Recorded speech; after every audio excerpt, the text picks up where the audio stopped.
Aleliuja. Aš kai Diana dalinasi ten už tos paukojimo būdus, aš visą laiką galvoju, bažnyčia turi būti pasiruošus visiems gyvenimo atvejams. Žinai, neturim telefono ir Diana iš kišenės įsitraukia, žinai, tą aparačiuką, kur gali kortelę nuskaičiuoti. Dar neturim. Čia yra proga jums būti palaiminimu. Mes taip turim žiūrėti. Kai mes duodam, tai mes esam palaiminimas, įsivaizduojam, mes tampam palaiminimu, kai duodam. Ir būnam visiškas prakeikimas, kai spaudžiam. Nors, ir supranti, aš žinau tą jausmą, kai tu spaudi ir tau blogai, taigi pripažinkim, blogai yra, kai spaudi. Ir po to dar blogiau, kai būni, pasilieki vienas su to savo spaudimu. Ir grįžti namo ir šiandien spaudžiau. Ir taip nemalonu. Yra kur kas maloniau, kai tu grįžti namo ir sakai, šiandien daviau. Bet būna taip irgi, ne, kai grįžti namo ir sakai, šiandien per daug daviau. Šiandien daviau nepaplanavęs, visiškai nepamastęs. Žodžiu, visi davimo būdai, patys suprantat, patys galite save įsistatyti šitas skirtingas situacijas. Aš esu buvęs visuose 5 situacijose. Mano žmona, kaip aš ją myliu, kaip aš jos pasilgau, jinai išvažiavusi yra į Lietuvą dabar ir aš esu vienas namie su savo šuniu ir su savo katinu. Ir su Luku, kuris pas manęs nuo ryto iki vakaro irgi praleidžia. Taip yra gerai turėti brolį, tokį, kur vienos širdies esi ir ta chemija, tokia tikrai gera tokia chemija. Aš vandenilis, o jisai oras, kas ten būna, kai sumiksuoja vandenilį su onu, bomba būna, aš nežinau, aš ne chemikorius, bet gal tenais bomba po to tampa. Maris taip žiūri mane, galvoja, žiūrint kokie kiekiai. O Dieve, padėk man. Rimk jūs tai. Čia tai būna, kai žmona priekyje nesėdi, tai jinai pažiūri tave, tu supranti, kada turi sustoti jau. Šiandien aš neturiu to stabdžio. Dieve, Jėzaus Kristaus vardu, palaimink mano lūpas ir palaimink mūsų visų ausis, palaimink mūsų širdį, kad mes, tą širdį padaryk tokią guvę, sveiką, tokią ištroškusią, priimti taip, kaip yra. Nuimti sluoksnį, kur mes uždedam ir neleidžiam priimti savo, kur neleidžiam daryti kitų vietų, mes prašom, tegul tas sluoksnis dabar nueina ir mes tiesiog tokie, kokie esam, čia dabar sėdim ir klausom ir Viešpatie, tu kalbėk, tu žinai mūsų darbus, tu matai mus, tu matai sergantį, tu matai aklą, tu matai kurčią, tu matai kalėjime, tu matai, pastebi. Ir Jėzau, kaip gera žinot, kad tu stebi, kad tu ne tik stebi, kur ten mes einam į šoną, bet tu matai šaknį, matai motyvą. Ir Dieve, prašom, matyk šiandien mus tokius, kokie mes esame ir mes tau pasiduodam. Dieve, kalbėk Jėzaus Kristaus vardu. Amen. Atsiverskim Biblijas, skaitysiu iš Jono Evangelijos 9 skyriaus. Ir kažkodėl aš noriu perskaityti visą tą skyrių. Aš būna kartais, kai klausau pamokslų ir sako, perskaitysiu ten tokį skyrių, galvoju, kad tik nebūtų ilgas. Ir šiandien pats į tokią poziciją atsistojau. Jis ilgas, bet jis labai geras. Iš tikrųjų, aš kartais galvoju šitaip, galbūt net pamokslo nereikia, gali kažkas atsistoti, tiesiog tai paimti ir skaityti kokius 2 skyrius lėtai, perskaityti ir žmonės išeina ir eina namo. Išeina iš bažnyčios, išeina iš bažnyčios po kartotino įstatymo prakeikimų. Nebenori būti bažnyčiai. Jono Evangelija 9 skyrius. Eidamas pro šalį, Jėzus pamatė. Visi kartu sakykim, pamatė. Eidamas pro šalį, Jėzus pamatė žmogų aklą gimusi. Jo mokiniai paklausė, Rabi, kas nusidėjo? Jis pats ar jo tėvai, kad gimė aklas? Jėzus atsakė, ne jis nusidėjo, ne jo tėvai, bet dėl to, kad jame apsireikštų Dievo darbai. Man reikia dirbti darbus to, kuris mane siuntė, kol yra diena. Ateina naktis, kada niekas negalės dirbti, kol esu pasaulyje, esu pasaulio šviesa. Tai taręs jis pjovė žemėn, padarė purvo iš seilių, patepė juo neregio akis ir tarė jam, eik ir nusiprausk Siloamo tvenkinyje. Išvertus Siloamas reiškia pasiųstasis. Tas nuėjo, nusiplovė ir sugrįžo regintis. Kaimynai ir tie, kurie anksčiau matydavo jį aklą, klausė, ar čia ne tas, kuris sėdėdavo elgetaudamas. Vieni sakė, tai jis, kiti, ne, tik panašus į jį, o jis atsakė, tai aš. Tada jie klausinėjo, tai kaip atsivėrė tavo akis? Jis atsakė, žmogaus vadinamas Jėzumi, padarė purvo, patepė jo mano akis ir pasakė, eik į Siloamo tvenkinį ir nusiprausk. Aš nuėjau, nusiprausiau ir praregėjau. Pastebėkim detalę, kad jisai nepameni, kad Jėzus pjovė, bet tik tai jis pasakė, kad padarė purvo. Tada, aš irgi taip sakyčiau. Tada jie paklausė, kur jis? Šis atsakė, nežinau. Jie nusivedė buvusi neregį pas fariziejus. O toji diena, kai Jėzus padarė purvo ir atvėrė akis, buvo šabas. Fariziejai vėl klausė, tai kaip tu čia praregėjai? Tas jiems paaiškino, jis uždėjo man ant akių purvo, aš nusiprausiau ir dabar regiu. Fariziejams aš tai tikrai būčiau šitaip sakęs. Kai kurie fariziejai kalbėjo, tas žmogus ne iš Dievo, nes nesilaiko šabo, o kiti atsakė, kaip galėtų nuodėmingas žmogus daryti tokius ženklus ir jie tarp savęs nesutarė. Tuomet jie vėl paklausė buvusio neregio, o ką tu pasakysi apie žmogų atvėrusi tavo akis? Šis atsakė, jis pranašas, bet žydai netikėjo, kad jis buvo aklas ir praregėjo, kol pašaukė praregėjusiojo tėvus ir paklausė jų, ar šitas jūsų sūnus, kurį sakot gimus aklą, tai kaip jis dabar regi? Jo tėvai jam atsakė, mes žinome, kad jis mūsų sūnus ir kad jis gimė aklas, o kaip jis praregėjo, mes nežinome, nes nei kas jam atvėrė akis, nežinome. Klauskite jį patį, jis suaugęs ir pats tegul kalba už save. Jo tėvai taip kalbėjo bijodami žydų, nes žydai jau buvo nutarę, jei kas išpažintų Jėzų esantį Kristumi, turėtų būti pašalintas iš sinagogos. Todėl jo tėvai pasakė, jis suaugęs, klauskite jį patį. Tada jie antrą kartą pasišaukė buvusi neregį ir pasakė jam, šlovink Dievą. Mes žinome, kad tas žmogus nusidėjėlis. Jis atsiliepė, ar jis nusidėjėlis, aš nežinau. Vieną žinau, buvau aklas, bet dabar regiu. Jie vėl klausė, ką jis tau darė, kaip jis tau atvėrė akis. Šis atsakė, aš jau jums sakiau, tik jūs neklausėte. Ar dar kartą norite išgirsti gal? Ir jūs norite tapti jo mokiniais? Tada jie išplūdo jį ir pasakė, tu esi jo mokinys, o mes Mozės mokiniai. Mes žinome, kad Mozijai Dievas kalbėjo, iš kur šitas, nežinome. Žmogus jam atsakė, tai tikrai nuostabu, kad nežinote, iš kur jis, o juk jis man atvėrė akis. Žinome, kad Dievas neišklauso nusidėjėlių, bet jei kas yra Dievo garbintojas ir vykdo jo valią, tą jis išklauso. Nuo amžių neregėta, kad kas būtų atvėręs aklo gimusio akis. Apskritai nebuvo nei vieno žmogaus, kuris aklas gimė ir jam kažkas atvėrė akis šiaip. Jie jam atsakė, tu visas gimęs nuodėmėse ir dar mus mokai ir išvarė į laukan.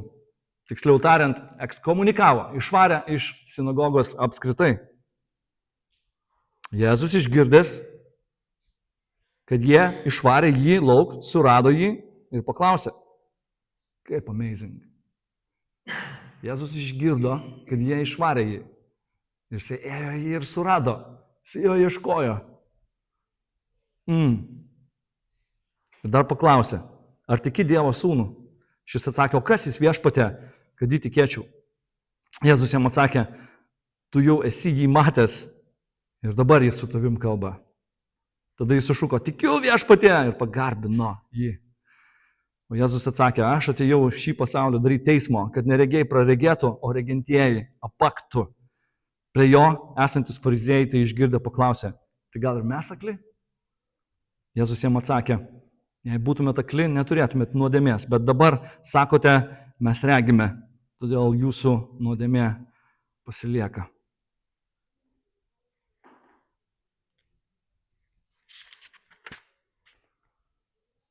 Šiaip turėtumėm dar paskaityti 8 skyriaus galą.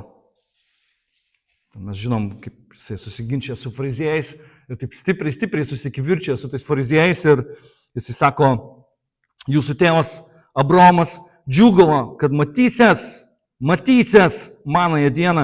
Jis ją išvydo ir džiaugiasi. Abraomas matė Jėzaus dieną, Mesijo viešpatės dieną ir jisai matė ir džiūgavo. Ir mes matom, koks tarpas ilgas yra tarp Abraomo ir tų fariziejų ir to laiko. Ir sako, jis matė Jėzų Mesiją. Matė Jėzų Mesiją ir džiūgavo jo širdis. Ir tada žydai jam sakė, tu ką? Sako, tau dar ne 50 metų ir esi matęs Abraomą, jisai tave matė, o tu jį matei. Ir Jėzus jiems tarė, iš tiesų, sakau, jums pirmiau negu buvo Abraomas, aš esu Jahveh. Jisai sako, aš esu. Niekas iš mūsų negali sakyti, aš esu.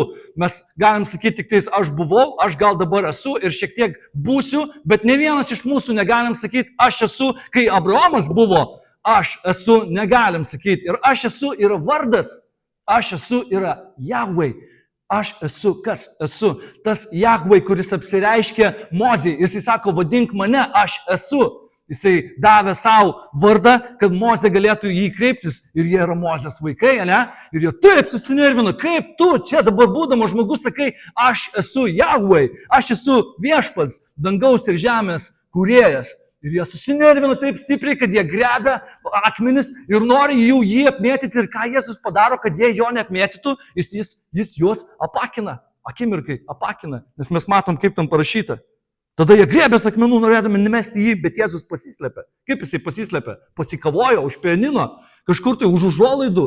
Kur jis pasikavojo? Už žmogaus kažkokio tai. Ne, jisai apakina jų akis, jie trumpam apakina, jie nieko nemato. Ir jisai praeina pro jos savo ramiai, ir jisai praeina pro jos, ir kai tada mes skaitom tą 9 skyriaus pradžią, čia tam reikia konteksto, ir jisai pamato žmogų gimusi aklą. Va tau ir kontekstas. Taip turi būti sulipintas Dievo žodis, mes jį turim šitaip skaityti, kad matytumėm visą paveikslą. Ir jisai mato žmogų gimusi aklą. Jono Evangelijoje yra užregistruoti tik tai 7 stebuklai. Žiauriai įdomu. Tokia gana ilga knyga, gana sunki knyga, bet man atrodo iš Evangelijų man jinai yra tokia labiausiai deep knyga, tokia gili knyga. Matas rašė žydams, Morkus rašė iš Petro, pagonim, Lukas rašė apskritai tik vienam žmogui, Teofiliui. Teofilius reiškia Dievą mylintis.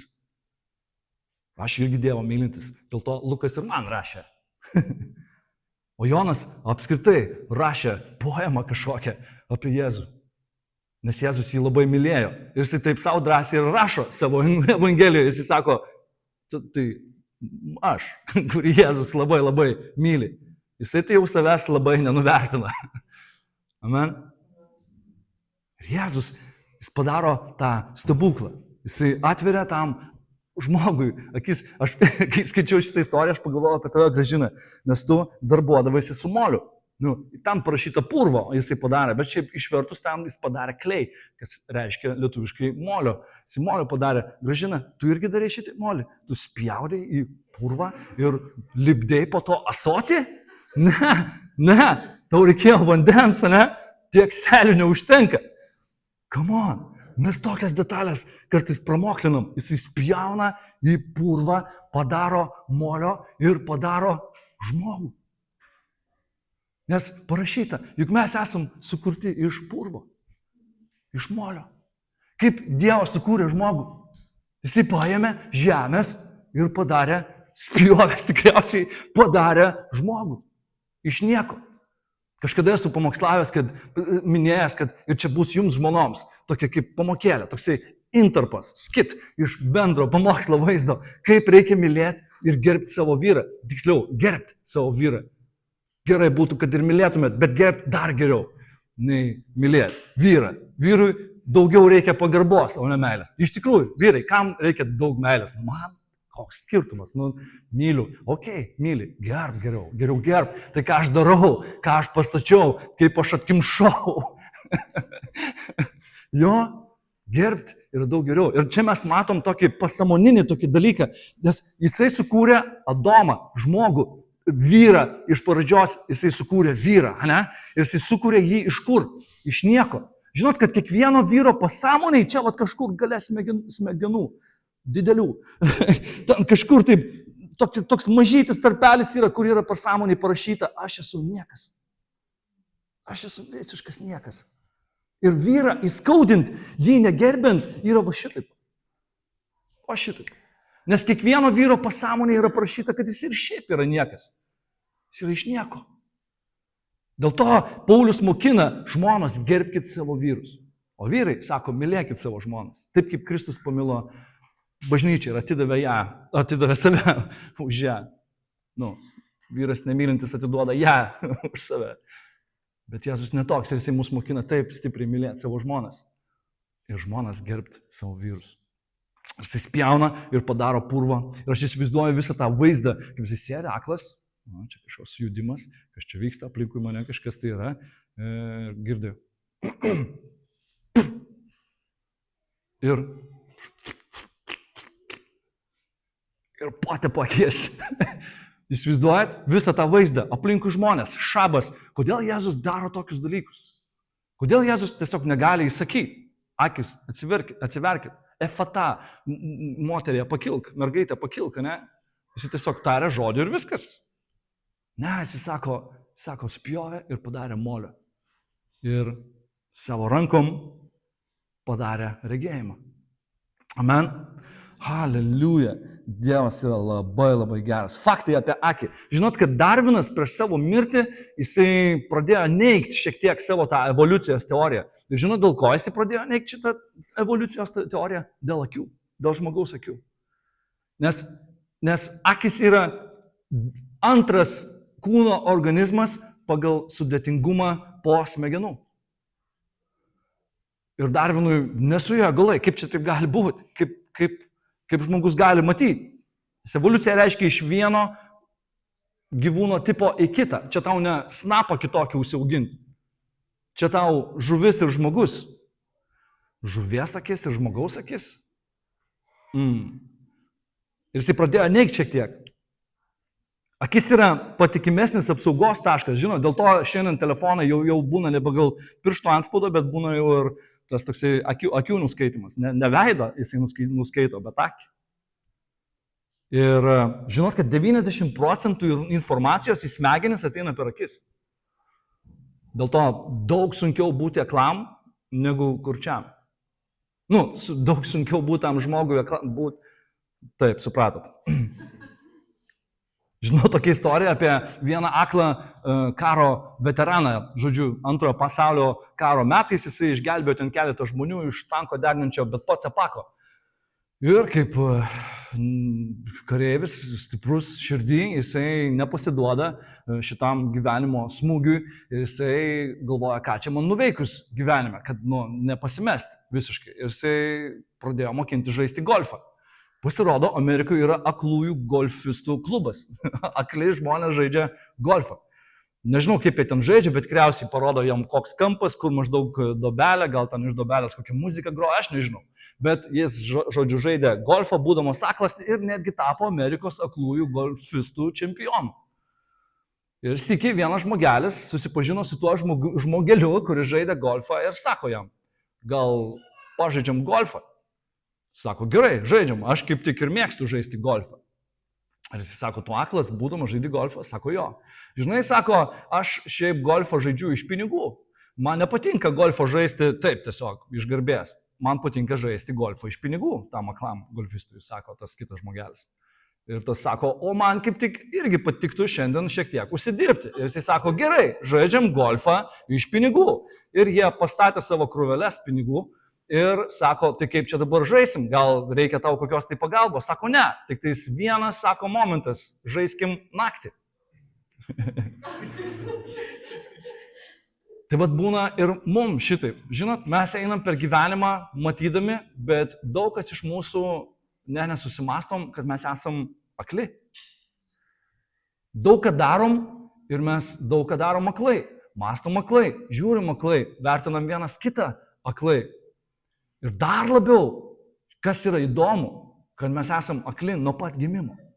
Nes žinot, tą stebuklą Jėzus jisai daro mum pamokyti, kad mum sušvistų viešpatės šlovė. Žinot, kad visi stebuklai užrašyti Jono Evangelijoje, Jonas apibendrina taip, kad mes tikėtumėm. Kad mes tikėtumėm, sako, Jėzus darė dar daugiau stebuklų, aš jų neužrašiau, sako, nes nesutilptų į vieną knygą. Į visas pasaulio knygas, sako, nesutilptų, kiek Jėzus atliko darbų, kiek stebuklų padarė. Bet sako, šituos užrašiau, kad jūs patikėtumėt, kad jis yra viešpats.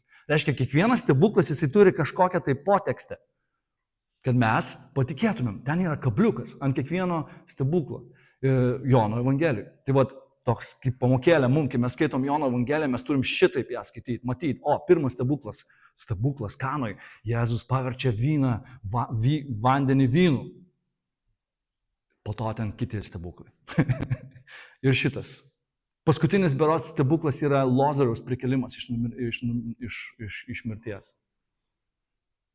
Ir šiaip dar žmonės sako, yra 8 stebuklai, nes pats Jėzus prisikėlė. Bet Jėzus prisikėlė pats, bet ir mums prisikėlė. Bet, žodžiu, jie to nevertina kaip tos 8 stebuklas, 7 stebuklai.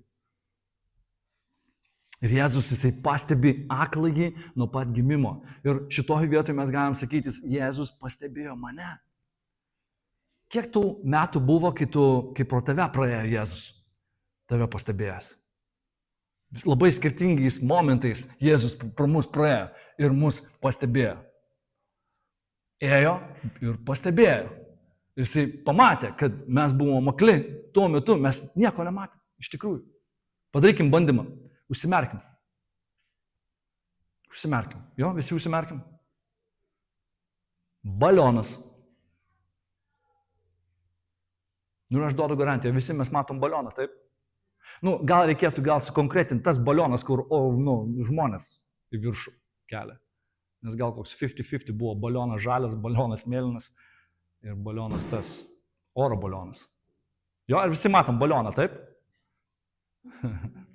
Bet mes galim įsivaizduoti, mes žinom, mes esame matę, taip? Ant baliono eina ryžas katinas, va taip šonu. Eina ryžas katinas. Jo, ir dabar žiūrėkit, jau gali žiūrėti. Aklas nuo pat gimimo. Ką reiškia? Aklam nuo pat gimimo, tu pasakytum oro balionas, jis nieko nežino. Jis nežino, kaip tai atrodo. Jis nežino, kaip tai atrodo. Tu gali jam piešti, kaip tu nori. Jis nėra jo matęs. Jis nežino. Jam gali leisti liesti, jis gal šiek tiek tik tais įsivaizduos, bet jis nematys jos spalvos. Gerai, tu pasakysi jam mėlyna. O kas ta mėlyna? Tu jam pasakysi jūra, o kas tas vanduo? Jis gali čiupinėti tą vandenį, taip, šlapia. Bet kaip jis atrodo? Kokios jis spalvos? Kaip jūra banguoja?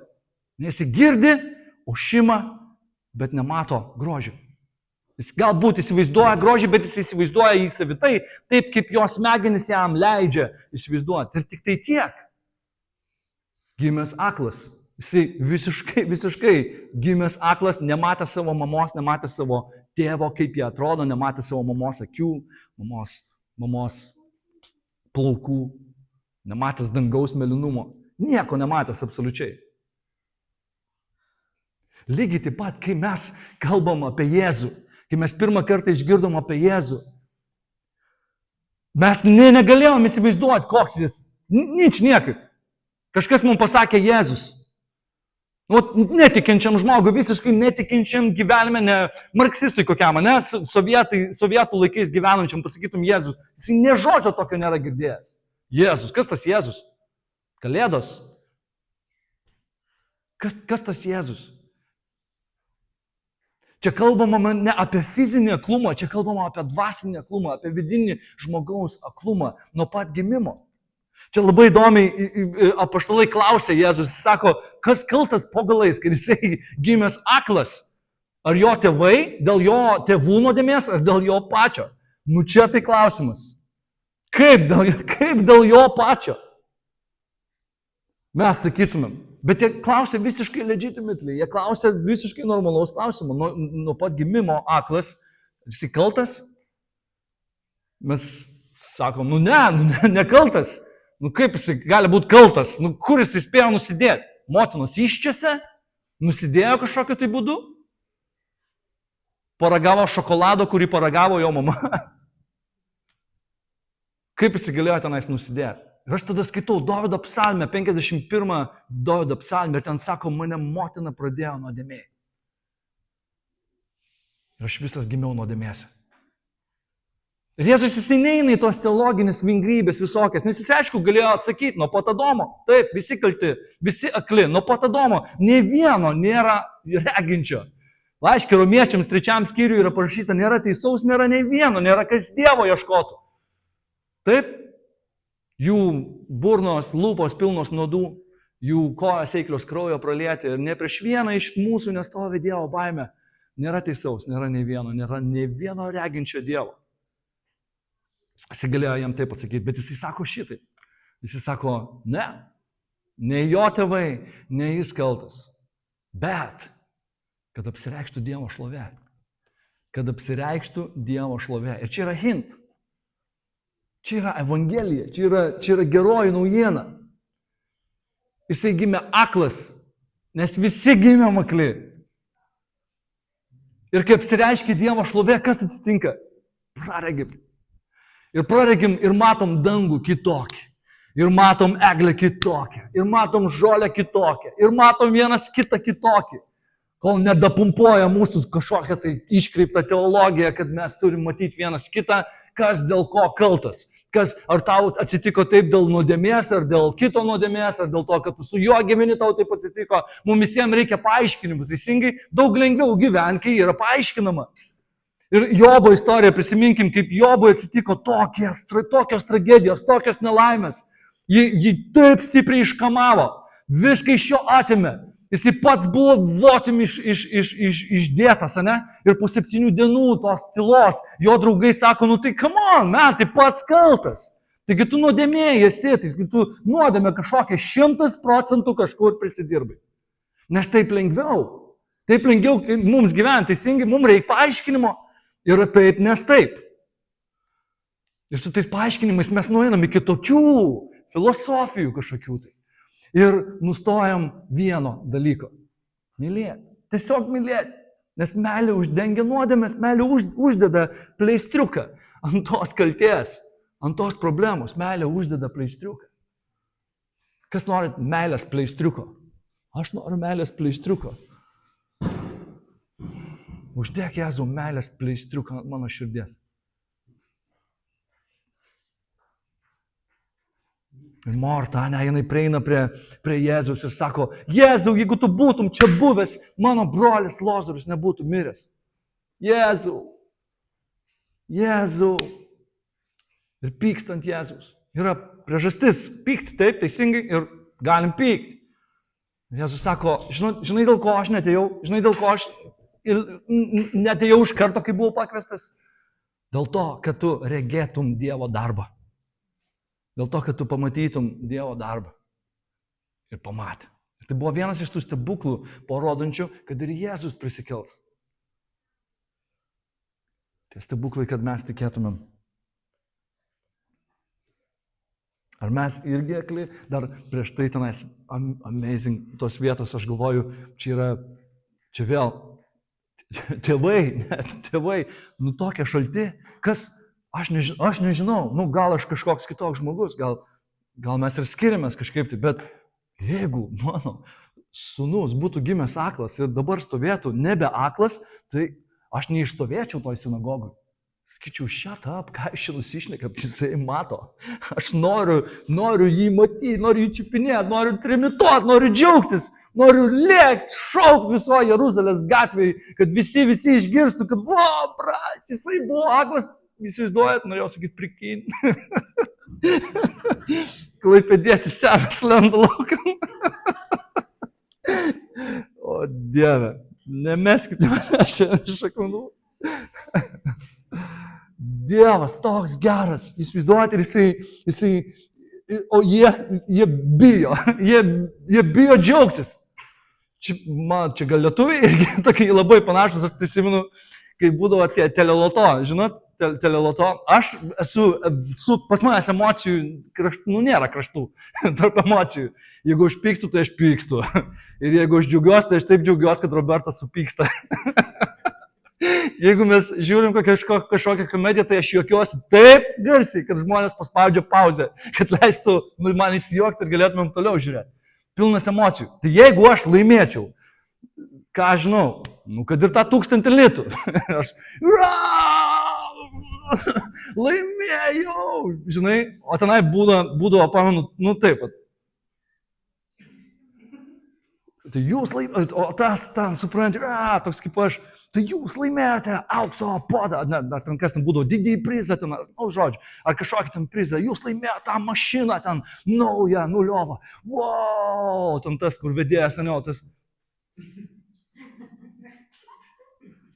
Ačiū. Tėti, mama. Ir eina, ir viskas, aš galvoju, aš ten būčiau nušlavęs, ten, ką nors numetęs iš džiaugsmo, žinai. Ir čia tėvai tokie visiškai ramus. Tai jūs jo klauskit, okei? Kas per frazės, tai jūs jo klauskit. Ir matot, ką padaro baimė su žmogum? Kas yra baimė iš tikrųjų, kokia jinai yra subtili, kiek jos daug ir kiek jos kitokios, kaip jinai įdomiai kiekvienam iš mūsų įkanda tą baimę.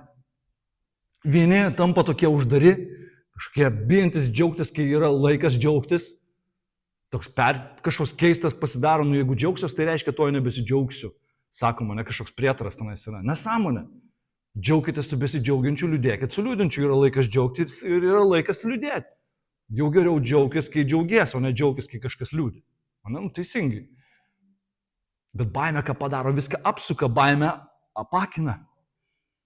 Apakina nuo realios situacijos. Tavo vaikas po galais mato tave pirmą kartą. Ir jie bijo dėl to, kad jų neišmestų iš sinagogos. Ir mes kartais galbūt panašus esam. Bijom kažką padaryti, kad mūsų neatstumtų, kad mūsų neatskirtų nuo kažko tai. Bijom būti tokie, kokie esam sukurti. Arba tokie, kokie esam atkurti, bijom. Bijom darbe kažkam kažką pasakyti, kad nebūtumėm atmesti, kad mūsų nežiūrėtų kreivai, kad mūsų ego išliktų geroj, patogioj vietelėje. Bijom ištart žodį, bijom pasakyti, kai reikia pasakyti griežtai, bijom pasakyti, bijom, kai reikia atmest. Ir bijom, kai reikia priimti, irgi bijom. Bijom, kiek daug baimės. Iš tikrųjų, ištirkim save, pagalvokim ateinančią savaitę, kur mes ko bijom. Ir kaip ta baimė mūsų apakina, kaip ta baimė mums uždengia akis ir mes nematom realiai, kaip turėtumėm matyti. Ir tas klausimas, fariziejų, jisai yra naglas, jis yra žiauriai išdidus, jis yra negražus, visiškai, apskritai kaltinimai yra tokie negražus, kaip yra šlykštų kaltinti, kaip yra baisu vertinti negražiai, kai reikia vertinti super gražiai ir su padėka, kaip tai yra šlykštų. Kartais, kai skaitai šitas evangelijas, net tu pastebi tas vietas, kai yra absoliutiškai šlykštų ir mes dažnai dar savais įstatom į tą vietą, sakom, tai aš tu jau tikrai tikėčiau ir nebūčiau fariziejus. Būnam mes fariziejais, kai būnam, visi esam buvę fariziejais. Ir jie sako, taip arogantiškai, sako, tai mes irgi akli, Jėzui. Tai ir aš vargšas. Tai ir man ant pečių naštos. Tai ir aš nuogas, tai ir aš benamis. Tai ir aš invalidas nuo pat gimimo. Jo, tai ir aš neturiu turto, jo, tai ir man šitaip. Ir Jėzus sako, jeigu tu suprastum esamą padėtį, tai tu matytum. Tai tu regėtum. Bet dėl to, kad tu nematai savęs, dėl to tu išlieki aklas. Visiškai aklas. Ir pabaigai, apreiškimas Jonui 3:14-22 parašyta šitaip. Laodikėjos bažnyčios angelui rašyk. Įsivaizduokim, dabar, įsivaizduokim, kad ta Laodikėjos bažnyčia esame mes. Kad Laodikėjos bažnyčia yra šiandien, dabar. Laodikėjos bažnyčia. Visi sakykim, aš esu Laodikėjos bažnyčia. Tai skelbia amen. Ištikimasis ir tikrasis liudytojas, Dievo kūrinijos pradžia. Žinau tavo darbus, jog esi nei šaltas, nei karštas. O kad būtum arba šaltas, arba karštas. Bet kadangi esi drungnas ir nei karštas, nei šaltas, aš išspjausiu tave iš savo burnos. Tugi sakai, aš esu turtingas ir pralobęs ir man nieko nebereikia. O nežinai, kad esi skurdžius, apgailėtinas, beturtis, aklas ir nuogas. Aš tau patariu pirkti iš manęs ugnyje išgryninto aukso, kad praloptum baltus drabužius, kad apsirengtum ir nebebūtų matoma tavo nuogumo gėda. Ir tepalo pasitepti akims, kad praregėtum. Tuos, kuriuos aš myliu, baru ir drausminu. Būk tad uolus ir atgailauk. Ir dabar išgirskim. Štai aš stoviu prie durų ir beldžiu. Jėzus buvo taip arti kiekvieno fariziejaus. Jis buvo taip arti prie kiekvieno, buvo prieėjęs prie pat ir buvo tas beldimasis, jis buvo prie pat. Jis buvo šalia jų. Beldžiu. Jei kas išgirs mano balsą ir atvers duris, aš pas jį užeisiu ir vakarieniausiu su juo, o jis su manimi nugalėtojui aš duosiu atsisėsti šalia savo soste. Kaip ir aš nugalėjau ir atsisėdau šalia savo tėvo, jo soste. Kas turi ausis, te klauso, ką dvasia sako bažnyčiai. Šiandien Jėzus yra va čia, prie pat kiekvieno iš mūsų. Ir mes kiekvienas galim atnešti jam savo aklumą dabar, savo baimę dabar, savo nemeilę kitam dabar, savo nepagarbą kitam. Dabar jis prie patys čia šalia tavęs visiškai. Ir beldžia, kad tu atvertum jam duris. Mes turim priešą, kuris ateina ir apakina mūsų protus, kad mums nesušvistų Evangelija, kur yra Jėzus, ta šlovė. Bet šiandien yra tas momentas, kada mes galim sakyti, Jėzau, aš renkuosi tave, renkuosi tikėti tavim, renkuosi pleistriuką. Gydyk mano širdį, gydyk aliejum, pilkant manęs. Man reikia tavęs.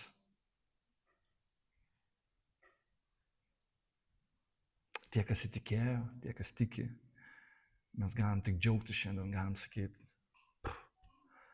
buvau aklas, dabar regiu kartu su tuo gimusiu aklu.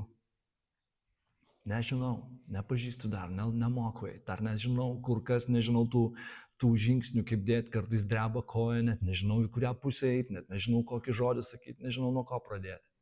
Bet vieną žinau, aš buvau aklas, bet dabar matau. Ačiū, kad šiandien prisijungiai ir žiūrėjai pamokslą. Dėkojame visiems, kurie palaikote mus maldomis ir paremėte finansiškai. Jeigu norite prisidėti aukomis, tai galite padaryti lithuanianchurch.org /paremk.